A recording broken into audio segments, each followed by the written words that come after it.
Have you ever watched a basketball game and seen a player take an extra step, leading to a whistle and the dreaded turnover? It is a common occurrence, and often, it is related to moving the pivot foot.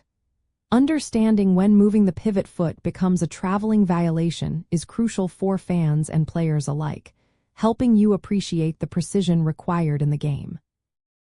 A traveling violation occurs when a player holding the ball moves their pivot foot illegally. Once a player has established a pivot foot, it must remain in contact with the floor until the ball is released for a pass or shot. If that established pivot foot is lifted or dragged while the player is still holding the ball, it is called a travel. The core reason this rule exists is to prevent players from gaining an unfair advantage by moving across the court without dribbling. Imagine a player catching the ball, establishing a pivot foot, and then taking several steps in any direction before shooting or passing.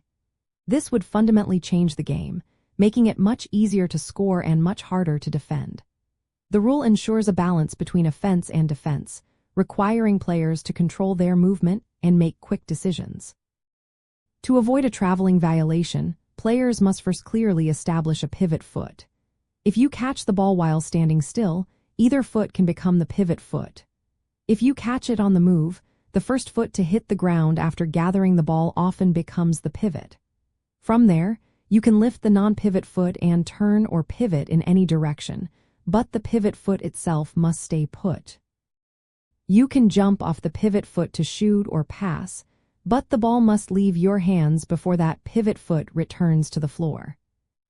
A common nuance often overlooked is the difference between a jump stop and establishing a pivot.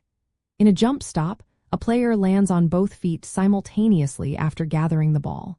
In this scenario, neither foot is a pivot foot, and the player can then take a step with either foot before shooting or passing, but the other foot then becomes the pivot.